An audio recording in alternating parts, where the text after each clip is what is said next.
Hello everybody, स्वागत है आपका हमारे एक न्यू मैथमेटिक्स लेक्चर में। और आज पढ़ने जा रहे हैं हम क्लास 10 का चैप्टर नंबर 5 एक्सरसाइज 5.3 को। हमने जो है इसके प्रीवियस लेक्चरों में प्रश्नावली 5.2 प्रश्नावली 5.1 को फिनिश कर चुके हैं और उनके उदाहरणों और कॉन्सेप्ट को हम एक एक लेक्चर में जो है फिनिश कर चुके हैं। तो आप जिस किसी ने भी हमारी ये जो है 5 अध्याय की सीरीज़ ना देखी हो तो हमारे चैनल पर जाके विजिट करके उसको देख सकते हैं। बारी बारी से हमने हर एक लेक्चर में उसके उदाहरण, कॉन्सेप्ट और उसकी एक्सरसाइज के सवालों को बड़े ही आसानी से करा दिए गए हैं। और अब जो है हम इसका तीसरी प्रश्नावली 5.3 करने वाले हैं, जिसमें हम पढ़ना है n पदों का योगफल। यानी हमारे पास यदि कोई श्रेणी दी गई है तो उसका हम जो है योग कैसे ज्ञात करें, उस श्रेणी में कुल कितने पद हैं उन सब का योग कैसे ज्ञात करें, एडिशन कैसे ज्ञात करें, वो हमें इस एक्सरसाइज में सीखना है। तो चलिए हम सबसे पहले इसके कॉन्सेप्ट को देखते हैं कि इसमें है क्या। तो सबसे पहले हम देखते हैं, यहाँ पर लिखा है एपी के प्रथम n पदों का योगफल। यानी इसका मतलब क्या है, एपी में यदि हमारे पास 20 पद हैं तो हमें उस 20 पदों का पिछले जो हमारी एक्सरसाइज 5.2 थी उसमें हमें क्या बताया गया था कि किसी भी श्रेणी में कैसे कितने पद हैं कैसे ज्ञात करते हैं हम। यानी हमारे पास कोई श्रेणी दी जाती थी और उसमें हमें पद ज्ञात करने होते थे कि इसमें टोटल कितने पद हैं। 5.2 में हमने ये सीखा था। अब जो है हमें क्या पढ़ना है, अब हमें पढ़ना है यदि किसी भी श्रेणी में मान लो हमने 10 पद ज्ञात कर लिए हैं तो उस 10 पदों का योगफल क्या है, उस 10 पदों को जोड़ें तो उसका आंसर क्या आएगा, वो हम जो है एक्सरसाइज 5.3 में पढ़ने वाले हैं। तो यहाँ पर देखिए ये हमें क्या दिया गया है, एक एग्जाम्पल दिया है। इस एग्जाम्पल की मदद से हम क्या समझते हैं, इसके कॉन्सेप्ट के बारे में समझते हैं। दी हुई स्थिति पर पुनः विचार कीजिए, जो कि हमें अनुच्छेद 5.1 में दी गई थी, जिसमें सकीना, ये क्या है, सकीना है, उसकी पुत्री ये गुल्लक में उसके 1 बरस हो जाने पर, यानी सकीना अपनी पुत्री के 1 बरस हो जाने पर उसके जन्मदिन पर गुल्लक में कितने रुपए डालती है, 100 रुपये डालती है। उसके दूसरे जन्मदिन पर वह 50 रुपये बढ़ा देती है, यानी 150 रुपये डालती है। तीसरे जन्मदिन पर कितने रुपये डालती है, 200 रुपये डालती है। और ऐसा ही आगे जो है करती रहती है। जब उसकी पुत्री 21 बरस की हो जाएगी तो उसकी गुल्लक में कितनी धनराशि एकत्रित हो जाएगी, अब हमें ये बताना है। अब यदि हम गुल्लक को ना फोड़ें और हम चाहते हैं कि हम 1 बरस से 21 बरस तक के उसके सारे पैसों को टोटल बता दें कि इसमें टोटल कितने पैसे हैं, तो यहाँ पर हम क्या करेंगे, यहाँ पर हमें एक एपी श्रेणी बनेगी, क्योंकि वो हर जन्म दिवस पर 50-50 रुपये क्या करती जा रही है, बढ़ाती जा रही है। प्रथम जन्म दिवस पर 100 रुपये, दूसरे जन्म दिवस पर 100 यानी 150, तीसरे जन्म दिवस पर 200, इसी प्रकार से चौथे पर 250 हो जाएगा। तो इस प्रकार से क्या मिल रही है, हमें एक एपी श्रेणी मिल रही है। यहाँ पर हमें n पदों की संख्या दी गई है कि 21 बरस तक, यानी वह उसकी गुल्लक में क्या डालती रहती है, पैसे डालती रहती है। तो यहाँ पर हमें a का मान मिल जाएगा, d का मान मिल जाएगा और n का मान मिल जाएगा।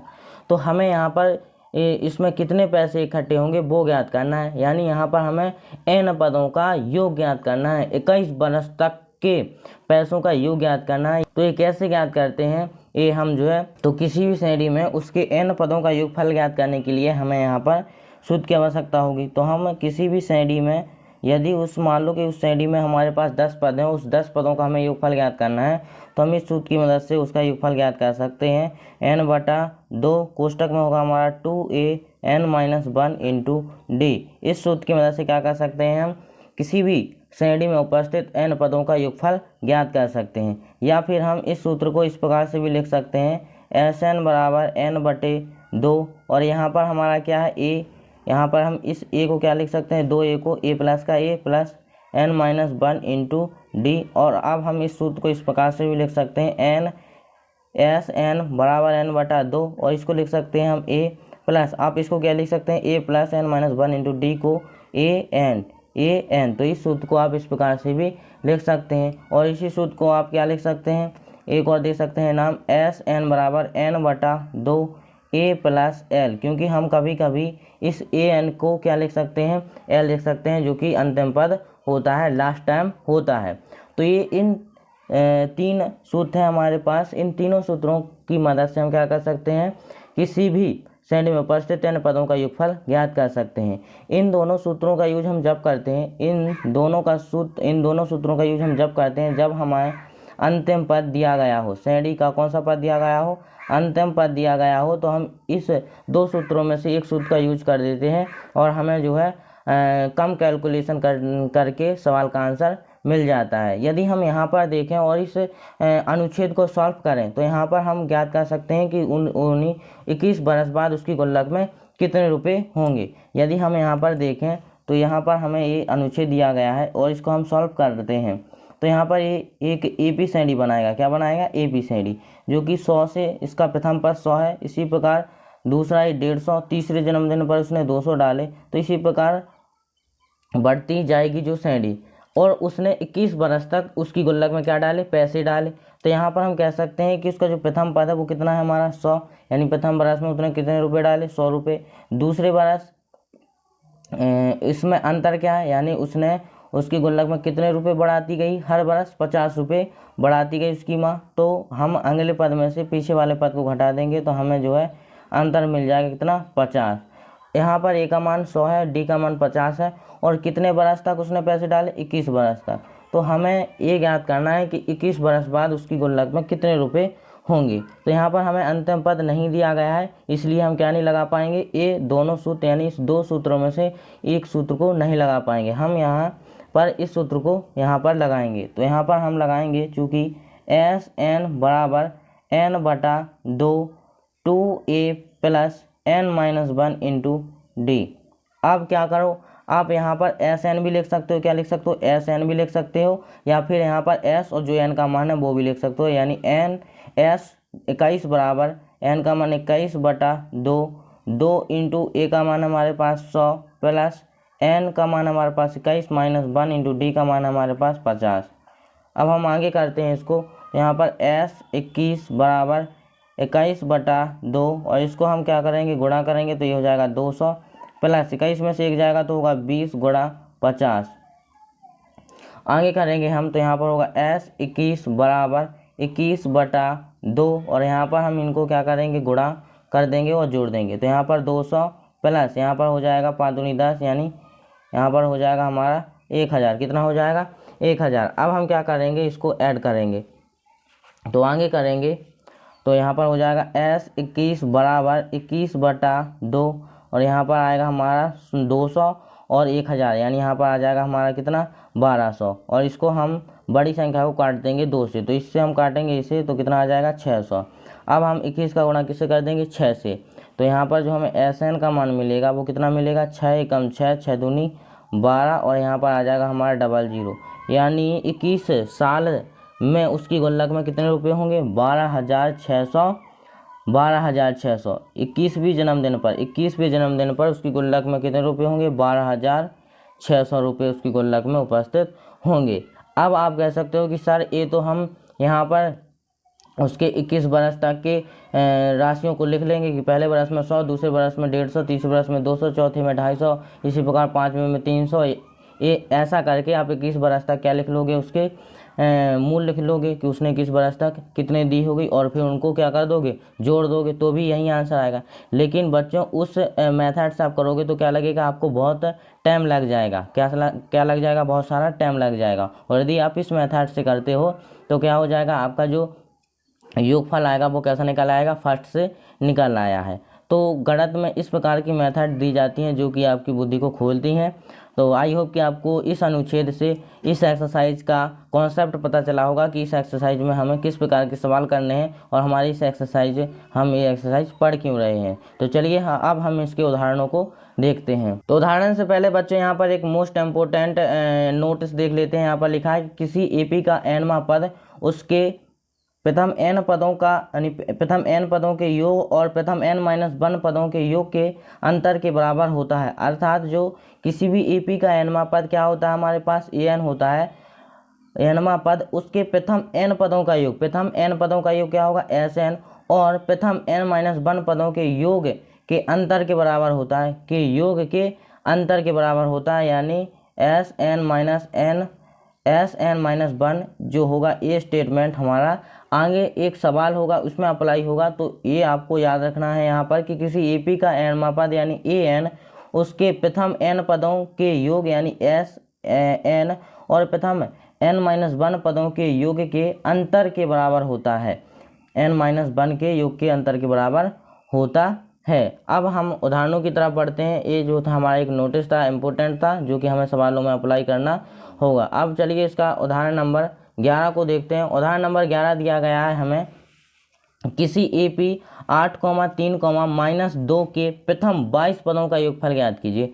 हमें यहाँ पर श्रेणी दी गई है और वो कह रहा है कि इसके प्रथम 22 पदों का योगफल, क्योंकि इस श्रेणी में पदों की कोई भी संख्या सीमित नहीं है कि ये पद कहाँ तक जा रहे हैं, लेकिन यहाँ पर हमें दिया गया है कि जो 22 पद हैं, 22 पदों तक का योगफल आप हमें ज्ञात करके बताइए। तो इनको कैसे करना है, हम चलिए इस सवाल उदाहरण को करते हैं। उदाहरण हमारे पास उदाहरण नंबर 11 और हमें यहाँ पर एक AP श्रेणी दी गई है 8,3,-2 ... के प्रथम 22 पदों का योगफल क्या करना है, हमें ज्ञात करना है। इस प्रकार की श्रेणी कौन सी श्रेणी कहलाती है, हमारी अपरिमेय श्रेणी, जिसमें क्या ना हो, पदों की संख्या निश्चित ना हो, अनिश्चित हो, जिसकी पदों की संख्या का हमें कोई पता ना हो कि कहाँ तक जा रही है। तो यहाँ पर A का जो मान होगा वो कितना होगा, 8 होगा। D का मान हम कैसे निकालेंगे, A2 माइनस का A1, यानी अगले पद में से पिछला पद घटा देंगे तो 3 माइनस का 8, तो D का जो मान मिलेगा वो कितना मिलेगा, माइनस का 5। D का मान मिला है 5, A का मान मिला है 8 और प्रथम 22 पदों का योगफल ज्ञात करना है, यानी N का मान कितना मिला है हमें, 22। तो इस प्रकार से हमें A का मान यहाँ पर मिला है 8, D का मान मिल गया है -5 और N का मिल गया है 22। तो अब हमें इसके 22 पदों का योगफल ज्ञात करना है। तो यहाँ पर हम उसी सूत्र को लगा देंगे जो हमने अभी देखा है, SN बराबर N/2 2A + n-1 × D। यदि आपको यहाँ पर अंतिम पद दिया होता तो आप जो है क्या कौन सा सूत्र लगा सकते हो, SN बराबर N/2 A + EN। तो यहाँ पर हम इसको सॉल्व करेंगे। SN, आप चाहो तो SN या फिर SN की जगह पर 22 भी लिख सकते हो। यहाँ पर 22/2 2 × A का जो मान है वो है 8 + N 22 - 1 × D -5। आगे बढ़ेंगे तो SN 22/2 और यहाँ पर हो जाएगा 16 + 21 माइनस का 5, 21 गुणा -5। आगे करेंगे SN बराबर 22/2, 16 माइनस आएगा क्योंकि ये प्लस का है, ये माइनस का है, तो माइनस कहाँ जाएगा, आगे 5 का होगा 21 में, तो 5 कम 5, 5 दूनी 10 यानी 105। आगे बढ़ेंगे तो SN बराबर 22/2 और यहाँ पर 105 में से कितना जाएगा, 16 जाएगा। 105 में से कितना जाएगा, 16 जाएगा। तो यहाँ से घटेगा तो कितना बचेगा हमारे पास, 9, और यहाँ पर बचेगा हमारा 8 यानी 89। तो यहाँ पर आ जाएगा माइनस का 89। आगे बढ़ेंगे तो यहाँ पर SN बराबर 22/2 × -89। आगे करेंगे तो क्या आएगा हमारे पास, SN बराबर 22 को हम इस 2 से काट देंगे 22 को, तो यहाँ पर आ जाएगा 11 × माइनस का 800 वो माइनस का 89। SN बराबर 11 का होगा इसमें गुणा, तो 11 9 99, हंसलाई 9, और 11 8 88, 88 और 9 हो जाएगा हमारे पास 97। यानी इसका जो योग आएगा वो कितना आएगा, माइनस का 979, माइनस का 979। इस श्रेणी का जो हमें इस श्रेणी दी गई है, इस श्रेणी के प्रथम 22 पदों का योगफल कितना आएगा, माइनस के 979। अब आप कहोगे कि सर इन संख्याओं का जो योग है वो माइनस का 979 कैसे आ गया। तो बच्चों यहाँ पर इस श्रेणी में जो कुछ पद दिए गए हैं वो कैसे दिए गए हैं, माइनस में दिए गए हैं, और आगे जाके हमें पता नहीं है कि इसमें जो है और पद भी कैसे होंगे, माइनस के होंगे।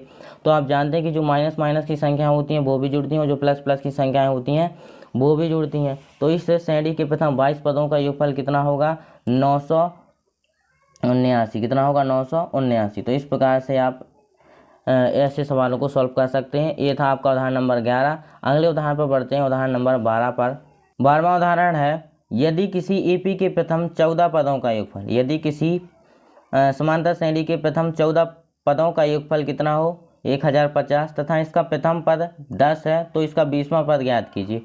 हमें यहाँ पर प्रथम 14 पदों का योगफल दिया गया है। कोई हमें एक AP श्रेणी दी गई है, यानी AP श्रेणी है जिसके प्रथम 14 पदों का योगफल कितना है, 1050 है, और हमें इसका प्रथम पद भी दिया गया है कि इसका प्रथम पद जो है वो कितना है, 10 है, तो हमें इसका 20वां पद ज्ञात करना है, यानी A20 ज्ञात करना है। तो हम कैसे ज्ञात करेंगे, यहाँ पर हमें जो जो दिया गया है वो हम यहाँ पर लिख लेंगे। तो उदाहरण नंबर ए हमें दिया गया है 12, और यहाँ पर जो जो हमें गिवन में है वो हम सब यहाँ पर लिख लेंगे। हमें सबसे पहले यहाँ पर प्रथम 14 पदों का योगफल दिया गया है, यानी S14।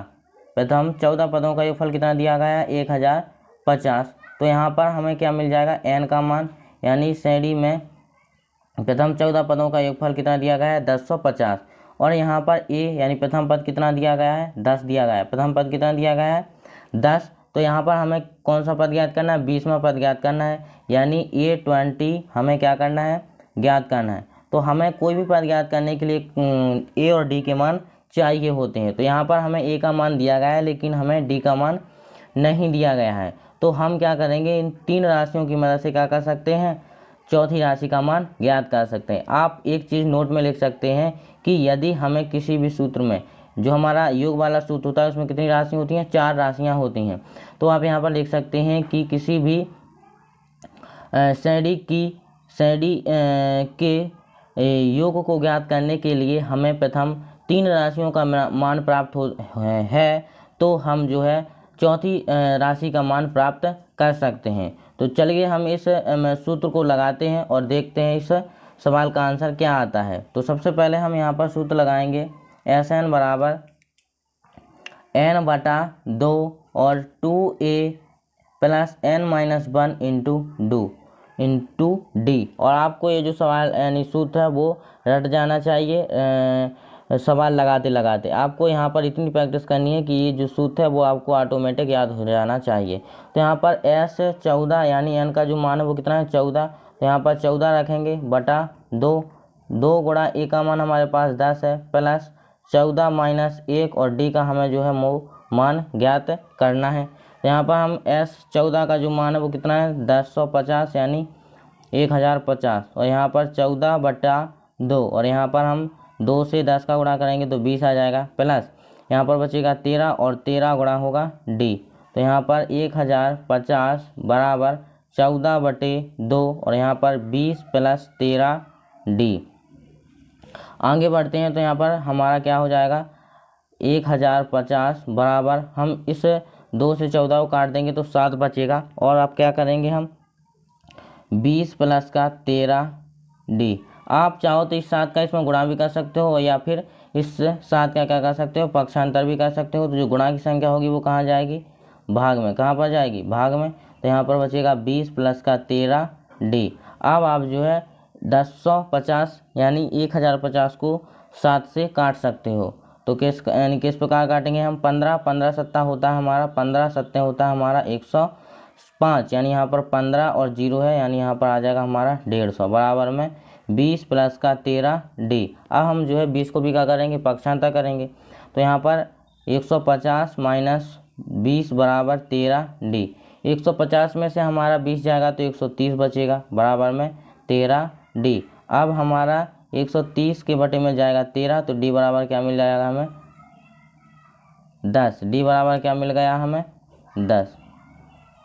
अब हमें d का मान भी मिल गया और यहाँ पर हमें a का मान भी मिल गया। तो हमें कौन सा पद ज्ञात करना है, 20वां पद ज्ञात करना है। तो यहाँ पर हम जिस सूत्र से पदों की संख्या ज्ञात कर सकते थे उसी सूत्र को यहाँ पर अब हम लगा देंगे। अब an बराबर a plus n-1 into D, इस सूत्र को लगा देंगे।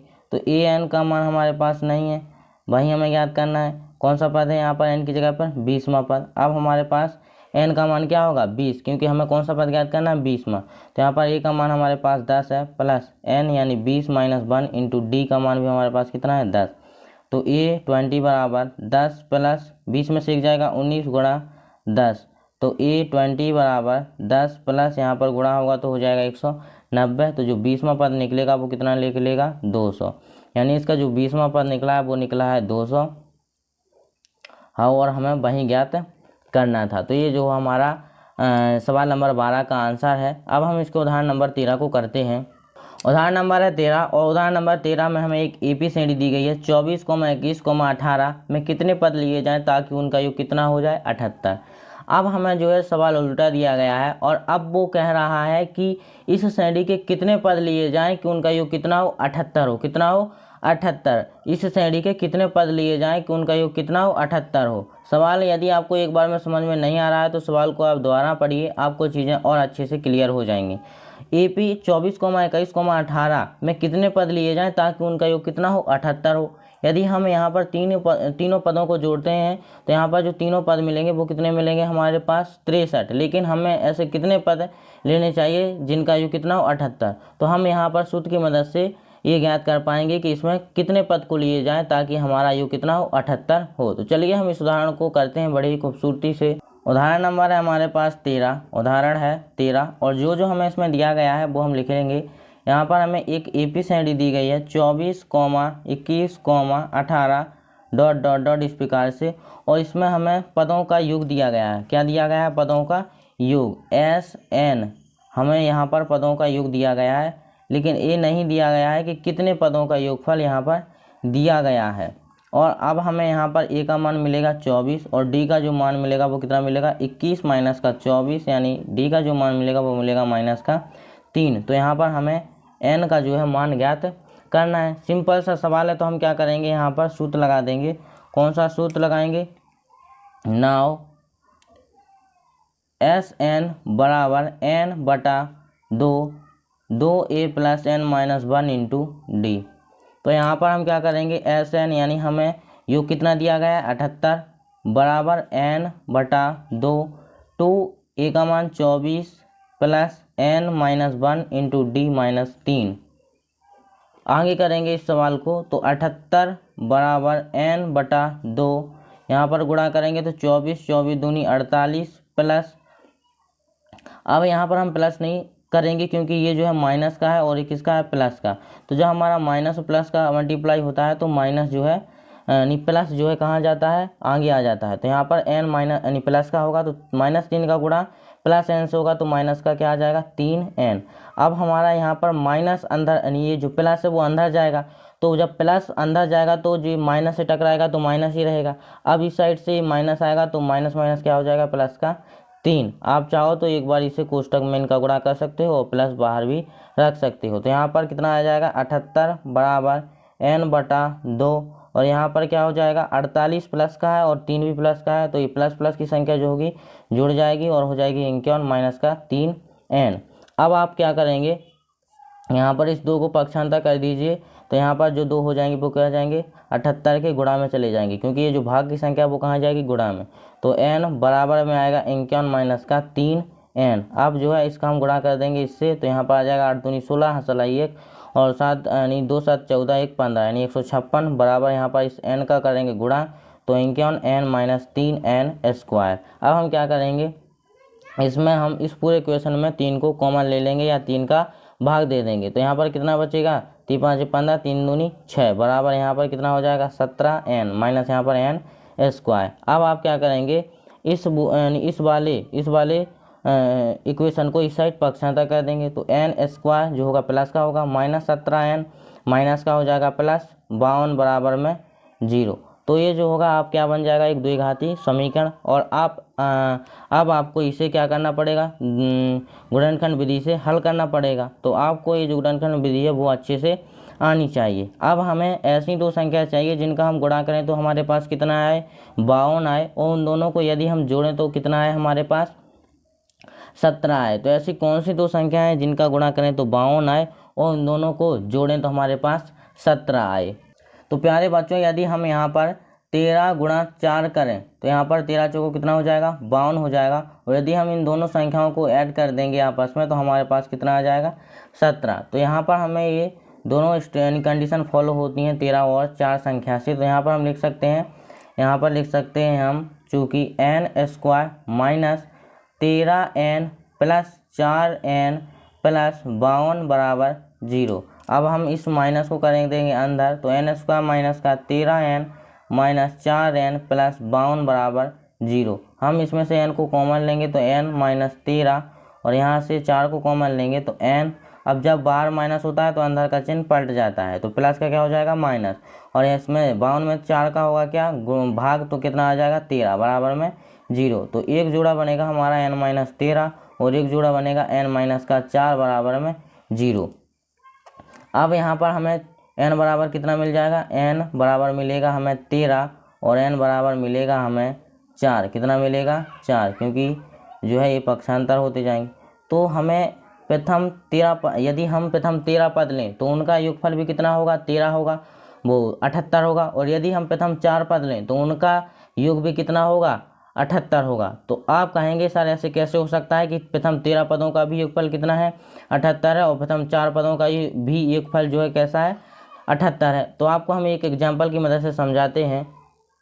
तो बच्चों एक उदाहरण लेते हैं कि किस प्रकार से प्रथम 13 पदों का योगफल और प्रथम 4 पदों का योगफल जो है 78 है। आपको एक एग्जाम्पल देते हैं कि ऐसा हो सकता है, प्रथम 13 पदों का योगफल भी 78 हो सकता है और प्रथम 4 पदों का योगफल भी कितना हो सकता है, 78 हो सकता है। तो यहाँ पर हम एक उदाहरण लेते हैं आपके लिए। यहाँ पर मान लो हमारे पास एक एबीसीडी है 9, 7, 5, 3, 1 और हमने ले लिया इसी श्रेणी को -1, -3, -5, -7, -9।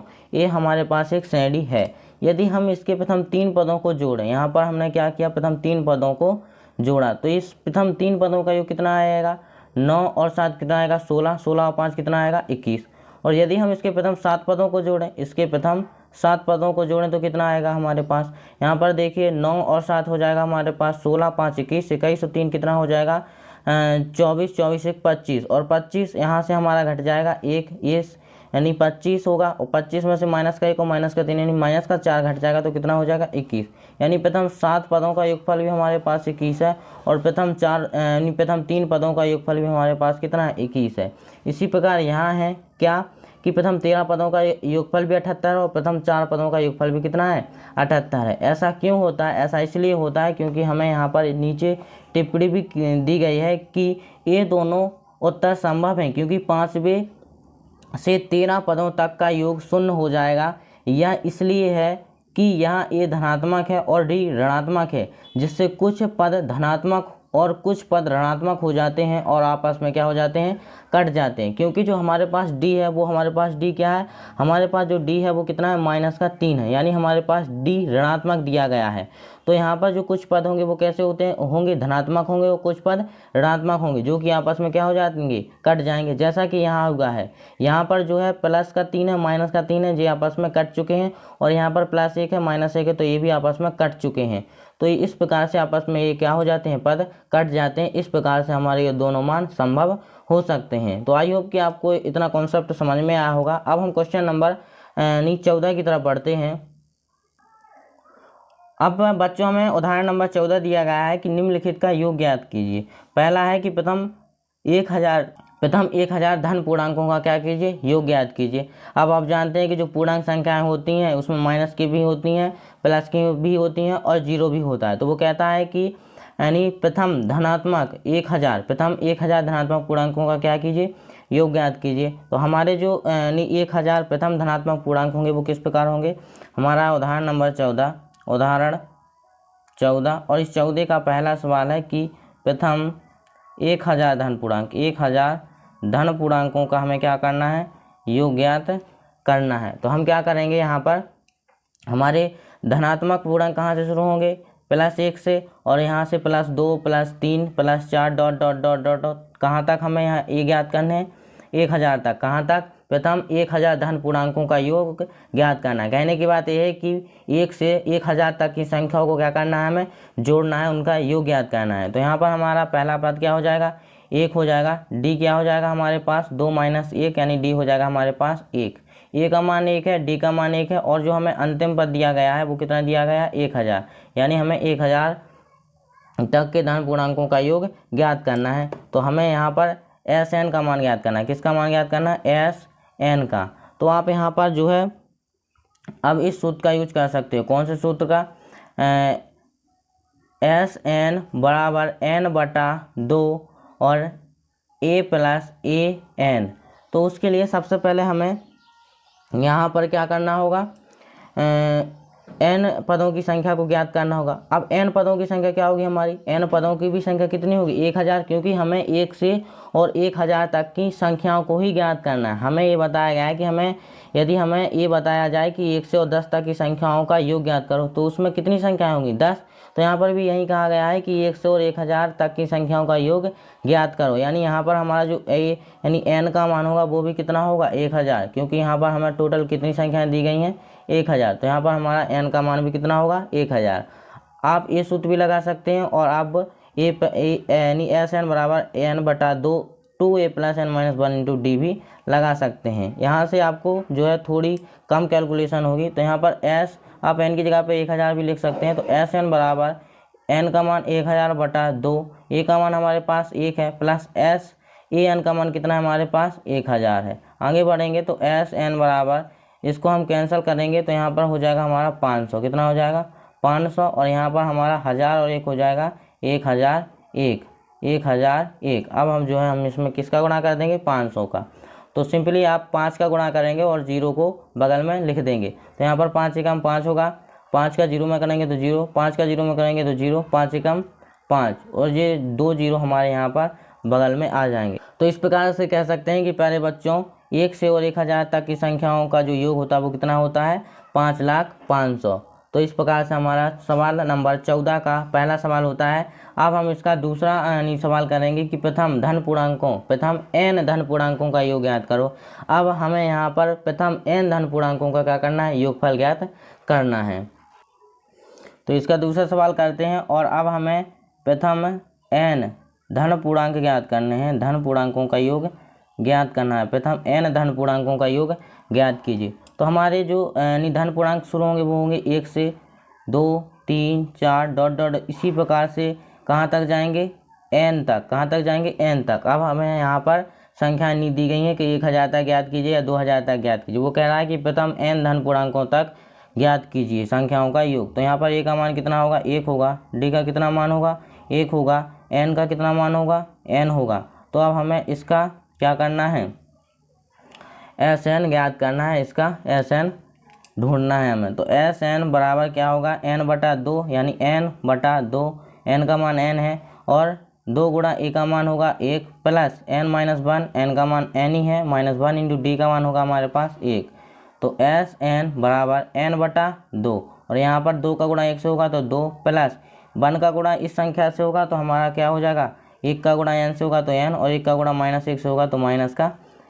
आगे करेंगे इसको तो SN बराबर n/2। अब यहाँ से हम घटा देंगे, 2 में से 1 जाएगा, कितना बचेगा 1 प्लस का n। अब हम इसको कोष्टक के बाहर रखेंगे तो यहाँ पर हमें आंसर कितना मिलेगा, आंसर मिल जाएगा हमें SN बराबर n और n + 1/2। यानी प्रथम, ये हमें एक फॉर्मूला मिला है, क्या मिला है फॉर्मूला, प्रथम धन पूर्णांकों को जोड़ने का क्या मिला है फॉर्मूला मिला है। आप इस सूत्र की मदद से भी सवालों को हल कर सकते हैं। आप इस सवाल को इस सूत्र की मदद से भी हल कर सकते हैं। वो कह रहा है कि प्रथम 1000 धन पूर्णांकों का योग ज्ञात करो। अब हम क्या कर सकते हैं, यहाँ पर n का मान रख सकते हैं 1000, और 1000 में हम जोड़ेंगे 1 प्लस बटे में कितना आ जाएगा हमारा 2।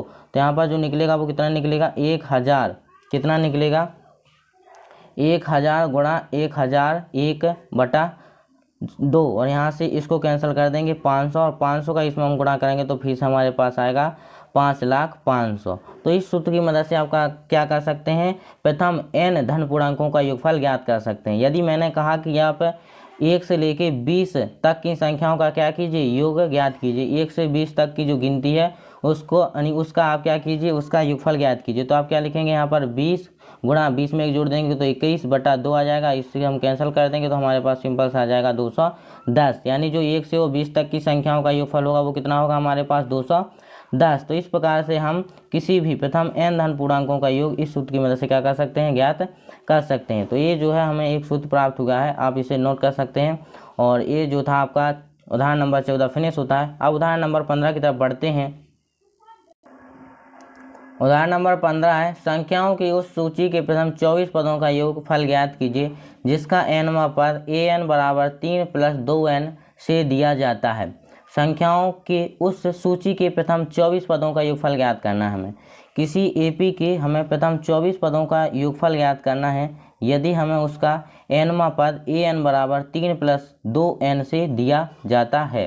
तो यहाँ पर हमें n यानी पदों की संख्या कितनी दी गई है, 24 दी गई है, और उस एपी श्रेणी का nवां पद कितना दिया गया है, एपी का nवां पद दिया गया है हमें 3 प्लस का 2n। तो यहाँ से हम ए और डी के मानों को ज्ञात कर सकते हैं और फिर हम प्रथम 24 पदों का योगफल ज्ञात कर लेंगे। तो यहाँ से हम प्रथम पद ज्ञात करने के लिए हम एन यानी n बराबर क्या रखेंगे, 1 रखेंगे। तो यहाँ पर हो जाएगा a1 बराबर 3 प्लस 2 गुणा 1, तो a1 बराबर 3 प्लस 2 एकम 2, तो n1 बराबर मिल जाएगा हमें कितना, 5।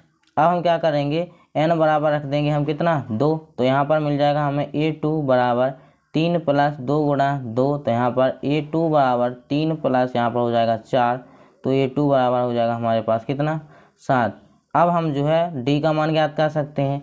d बराबर हम दूसरे पद में से पहले पद को घटा देंगे, तो यहाँ पर 7 माइनस 5 यानी जो d का मान मिलेगा वो कितना मिलेगा, 2। तो हमें यहाँ पर a यानी प्रथम पद 5 मिला है और d यानी सारबंतर 2 मिला है, और n हमें यहाँ पर पहले से दिया गया है कि हमें प्रथम 24 पदों का योगफल ज्ञात करना है। तो अब हम क्या कर सकते हैं, आसानी से प्रथम 24 पदों का योगफल ज्ञात कर सकते हैं। अब हम सूत्र लगाएंगे, चूँकि एस एन बराबर n बटा 2 2a plus n minus 1 into D. तो यहाँ पर एस एन बराबर n का मान हमारे पास है 24 बटा 2, 2 इंटू ए का मान हमारे पास 5 प्लस n यानी 24 माइनस 1 इंटू डी का मान हमारे पास 2। तो एस एन बराबर 24 बटा 2 और यहाँ से 5 दूनी 10 प्लस 23 गुणा 2। तो यहाँ पर एस एन बराबर 24 बटा 2 और यहाँ पर हो जाएगा हमारे पास 10 प्लस 23 23 दूनी 46, और आगे बढ़ेंगे तो एस एन बराबर 24 बटा 2 और यहाँ पर गुणा में आ जाएगा हमारा 56। हम इस 2 से 56 को कैंसिल कर देंगे तो आ जाएगा हमारे पास 28, और हमारा फाइनल जो आंसर आएगा वो कितना आएगा, 28 गुणा 24। अब हम इन दोनों को क्या कर देंगे, गुणा कर देंगे, तो आंसर जो आएगा हमारे पास, तो इस प्रकार से हमारा जो आंसर आएगा वो कितना आ जाएगा, 672। प्रथम 24 पदों का योग जो है हमारे पास कितना आ चुका है, 672 आ चुका है। ये हमारा जो था उदाहरण नंबर 15 था। अब बढ़ते हैं उदाहरण नंबर 16 की तरफ। उदाहरण है 16 और अच्छा उदाहरण है। दिया गया है कि टीवी सेटों का निर्माता तीसरे वर्ष में 600 टीवी, कोई टीवी निर्माता है जो कि तीसरे वर्ष में कितने टीवी निर्माण करता है, 600, तथा 7वें वर्ष में 700 टीवी सेटों का उत्पादन करता है। 7 वर्ष में 700, तीसरे वर्ष में 600 टीवी का उत्पादन करता है। यह मानते हुए कि प्रत्येक वर्ष उत्पादन में एक समान रूप से एक निश्चित संख्या में वृद्धि होती है। यह उसने माना है कि प्रत्येक वर्ष एक निश्चित संख्या में टीवी सेटों के उत्पादन में क्या होती है, एक निश्चित वृद्धि होती है। यानी यदि इस साल 50 टीवियों का उत्पादन हुआ है तो अगले वर्ष 60 टीवियों का उत्पादन होगा, फिर उसके अगले वर्ष 70 टीवियों का उत्पादन होगा। मतलब एक निश्चित संख्या, मतलब 10 टीवी वो क्या करता है, बढ़ाता है। उसी प्रकार यहाँ पर है कि यदि वो तीसरे वर्ष में 600 टीवी और 7वें वर्ष में 700 टीवी सेटों का उत्पादन करता है, और यह आपको मानना है कि प्रत्येक वर्ष उत्पादन में एक समान रूप से एक निश्चित संख्या में वृद्धि होती है, तो ज्ञात कीजिए प्रथम वर्ष में कितने टीवी उत्पादन हुए होंगे और 10वें वर्ष में टीवी कितने उत्पादन किए हैं, और प्रथम 7 वर्षों में कुल उत्पादन ज्ञात कीजिए। यदि 7 वर्ष में 700 यानी 7वें वर्ष में 700 टीवी सेटों का उत्पादन है तो उसका हमें योगफल ज्ञात करना है, मूल ज्ञात करना है कि उन 700 टीवियों का मूल कितना होगा। तो सबसे पहले यहाँ पर हमें प्रथम पद यानी ये ज्ञात करना है कि प्रथम वर्ष में कितना उत्पादन है, और फिर उसका एक निश्चित संख्या यानी जो हमें निश्चित संख्या वृद्धि हो रही है टीवी की सेटों में एक निश्चित संख्या में वृद्धि हो रही है, वो भी हमें ज्ञात करना है, यानी कॉमन डिफरेंस डी। तो इन दोनों मानों को हम ज्ञात कर लेंगे। यहाँ से हमें यहाँ पर उदाहरण नंबर 16 दिया गया है, उदाहरण 16 है, और यहाँ पर हमें जो गिवन में दिया गया है वो हम यहाँ पर लिख लेंगे। तीसरा पद दिया गया है हमें कितना, तीसरे वर्ष में 600 टीवियों का उत्पादन होता है और 7वें वर्ष में 700 टीवी का उत्पादन होता है। तो हम यहाँ पर क्या करेंगे,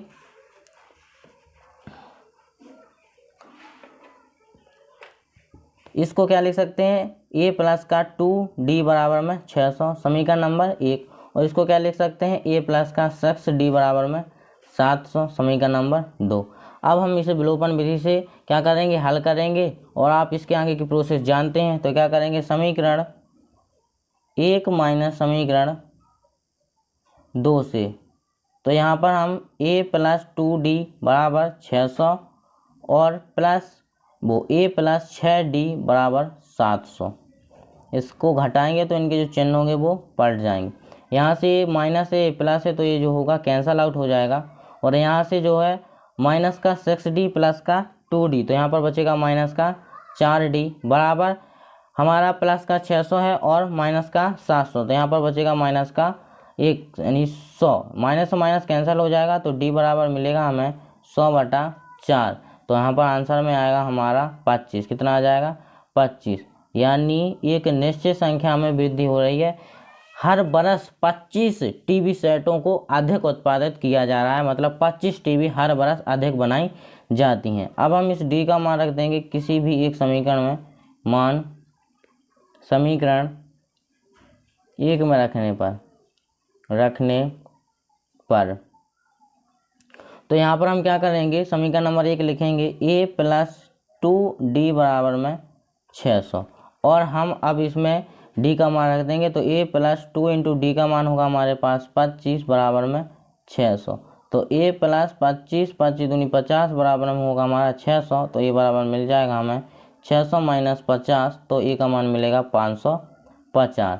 a का मान 550 मिल चुका है, यानी इस प्रथम बरस टीवी सेटों उत्पादन में संख्या है, मतलब प्रथम बरस में कितने टीवी सेट उत्पादन हुए थे, तो वो हुए थे 550। प्रथम बरस में उत्पादन टीवी जो है प्रथम बरस में कितनी टीवी उत्पादन की गई थी, 550। अब हमें 10वें बरस में याद करना है कि 10वें बरस में कितनी टीवी उत्पादन हुई थी। तो हम क्या करेंगे यहाँ पर 10वें बरस में, चूँकि 10वें बरस में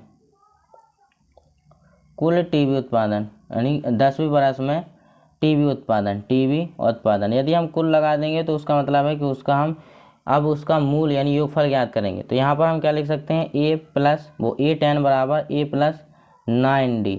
तो यहाँ पर a10 बराबर a का मान हमारे पास 550 है, प्लस 9d का मान हमारे पास 25 है। तो यहाँ पर मिलेगा हमें a10 बराबर 550 प्लस यहाँ पर कितना आ जाएगा 225। तो इन दोनों को जब हम जोड़ेंगे तो यहाँ पर आएगा हमारे पास 775। कितना आएगा, 775। यानी जो 10वें बरस में टीवी उत्पादन की जाएंगी वो कितनी की जाएंगी, टीवी 10वें बरस में 775 टीवी बनाई जाएंगी। अब हमें याद करना है कि प्रथम 7 यानी 7वें बरस में कुल उत्पादन टीवियों की यानी टीवी 7वें बरस में उनका उत्पादन यानी मूल कितना था वो हमें याद करना है। तो अब हम इस क्वेश्चन को हल करेंगे। हमने ये प्रथम 2 क्वेश्चन हल कर दिए गए हैं। प्रथम 7 वर्षों में कुल उत्पादन, अब हमें क्या करना है, उन का योगफल याद करना है प्रथम 7 वर्षों का। तो इसको हम तीसरा नाम दे देते हैं और लिखेंगे 7वें बरस में उत्पादन या उत्पादित टीवियों का कुल मूल्य यानी योग कितना होगा हमारे पास, n का मान होगा हमारे पास 7, a का मान आपको पता है 550 और d का मान पता है 25। तो इसमें हमें क्या याद करना है, Sn। तो यहाँ पर Sn बराबर n का मान होगा 7/2, 2 इंटू a यानी 550 plus n 7 minus 1 into d 25।